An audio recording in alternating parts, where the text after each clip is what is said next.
एक छोटे से शहर में रजनी और सरला नाम की दो बहुएं अपनी सास बिमला के साथ रहती थी।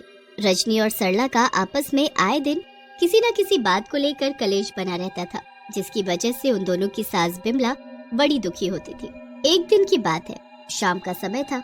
बड़ी बहू रजनी किचन में खाना लेने के लिए जाती है तो ये देखकर वो गुस्से से लाल पीली हो जाती है और जोर से चिल्लाती है, ये क्या, अभी तक खाना नहीं बना और उनके आने का टाइम भी हो गया है। मैं सरला को खाना बनाने के लिए बोल कर गई थी कि शाम का खाना आज उसे ही बनाना है, पर उसने तो खाना बनाया ही नहीं।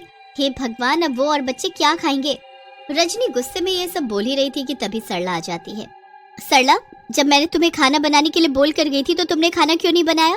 हाँ तो क्या, मुझे भी कुछ काम करना था तो मैं वही पूरा कर रही थी। काम तो बाद में भी हो सकता था, इतना था तो खुद क्यों नहीं खाना बनाकर चली गई?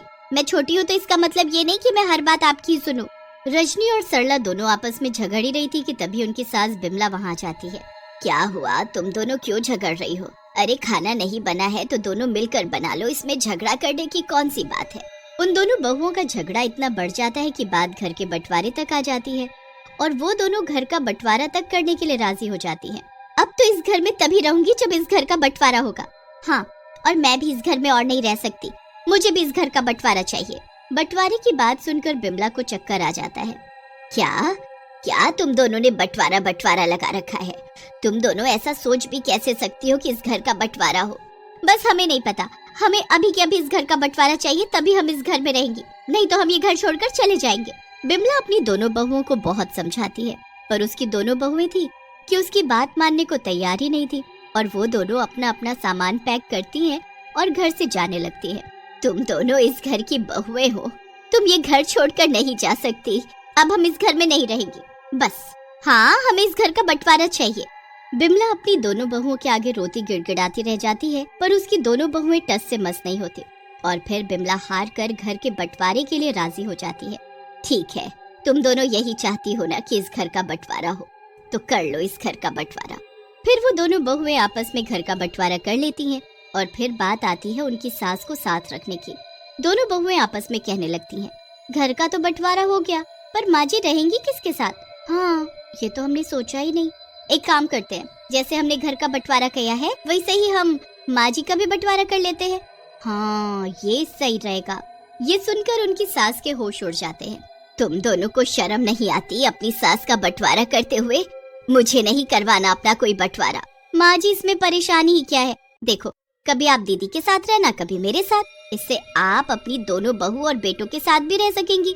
बिमला को अपना बंटवारा देख बड़ा गहरा सदमा लगता है और फिर इस तरह बिमला कुछ दिन अपनी बड़ी बहू के साथ रहती तो कभी छोटी बहू के साथ। लेकिन एक दिन जब उसकी बड़ी बहू रजनी आकर उससे पूछती है, वो माँ जी, आपके पास जो गहने थे वो कहाँ हैं? गहने? वो तो मुझसे सरला ने ले लिए थे जब मैं उसके पास रह रही थी। माँ जी, आप मेरे साथ ऐसा कैसे कर सकती हैं? जब आप मेरे साथ रह रही हो तो गहने सरला को कैसे दे सकती हो? मुझे नहीं पता, वो गहने मुझे चाहिए। ऐसे कुछ दिन बीत जाने के बाद बिमला की बारी सरला के साथ रहने की आती है और एक दिन जब वो अपनी सास को रजनी का काम करते देखती है तो वो अपनी सास पर खूब गुस्सा हो जाती है। माँ जी, जब आप मेरे साथ रह रही हैं तो आप दीदी का काम कैसे कर सकती हैं?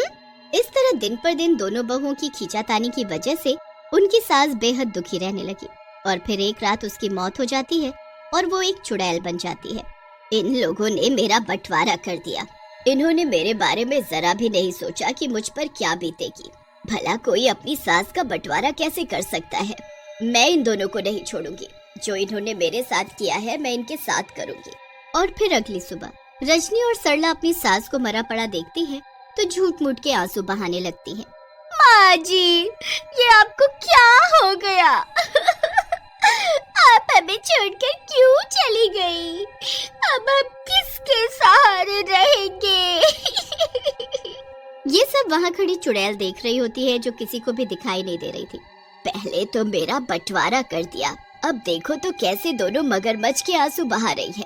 और फिर उसी रात जब दोनों बहुएं खाना खाकर अपने अपने कमरों में गहरी नींद में सो रही होती हैं, तभी चुड़ैल सरला के कमरे में जाती है और जाकर उसके पलंग पर बैठ जाती है। कुछ देर बाद जब सरला को कुछ अजीब सा महसूस होता है तो वो अपनी आंखें खोलकर देखती है तो उसकी चीख निकल जाती है। माँ जी, चुड़ैल, कोई है? मेरा बंटवारा किया था ना तूने? अब तू देख मैं तेरा क्या हाल करती हूँ। फिर वो चुड़ैल सरला का गला अपने दोनों हाथों से पकड़कर दबाने लगती है। बचाओ बचाओ, कोई है, मुझे बचाओ। उसकी चीख की आवाज से सभी उसके पास दौड़े चले आते हैं।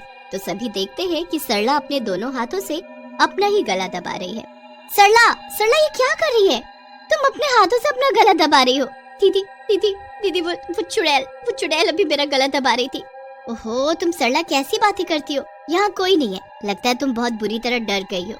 रजनी और बाकी के सभी लोग जैसे तैसे करके सरला को सुला देते हैं। फिर कुछ देर बाद जब गहरी नींद में रजनी सो रही होती है तो उसे कुछ अजीब सी आवाज सुनाई देती है, जिसे सुनकर वो जाग जाती है और आवाज की तरफ जाने लगती है। तभी वो देखती है कि किचन में एक औरत बैठी है। तो रजनी डरते डरते उसके पास जाती है और जैसे ही वो औरत अपना चेहरा रजनी की तरफ घुमाती है तो वो बुरी तरह डर जाती है। चुड़ैल! अरे अरे, कोई तो मुझे बचाओ। रजनी की आवाज से सरला और उसका पति वहाँ आ जाते हैं। क्या हुआ? तुम इतना जोर से चिल्ला क्यों रही थी? वो मैंने अभी यहाँ पे एक चुड़ैल को देखा जो बहुत ही डरावनी लग रही थी। लगता है तुम दोनों की दोनों को वहम हो गया है। अब सो जाओ और हमें भी सोने दो। और फिर अगली सुबह सरला और रजनी सोकर उठती है तो अपने हाथों को खून से लथपथ देखती है। खून खून खून खून! वो दोनों बुरी तरह चिल्ला रही थी पर उनके हाथों से खून रुकने का नाम ही नहीं ले रहा था। पक्का जरूर ये सब माँ जी कर रही होंगी।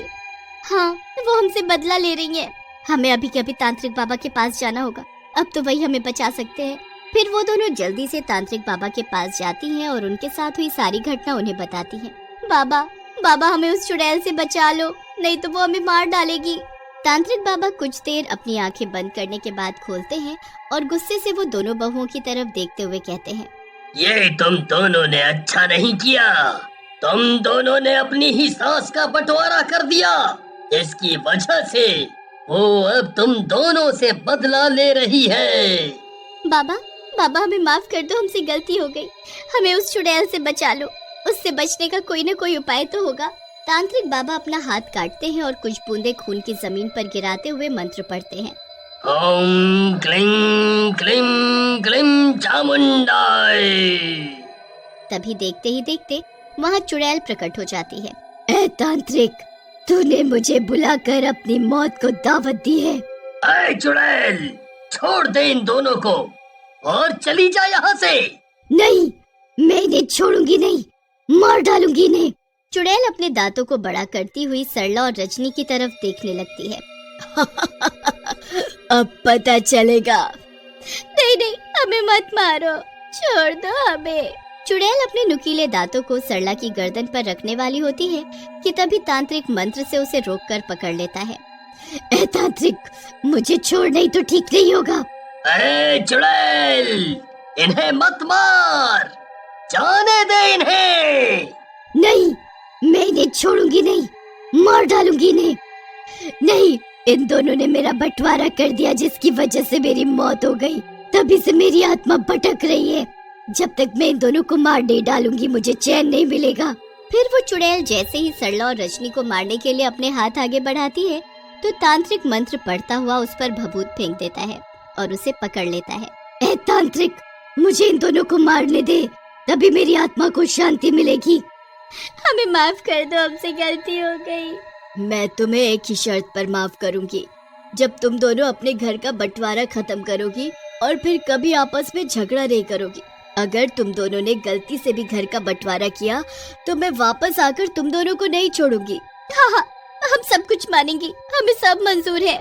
इतना कहते ही चुड़ैल अपनी दोनों बहुओं को छोड़ देती है और फिर तांत्रिक चुड़ैल के ऊपर मंत्र पढ़कर उसे मुक्ति दिला देता है और वो आकाश में कहीं जाकर गायब हो जाती है और उसकी आत्मा को शांति मिल जाती है।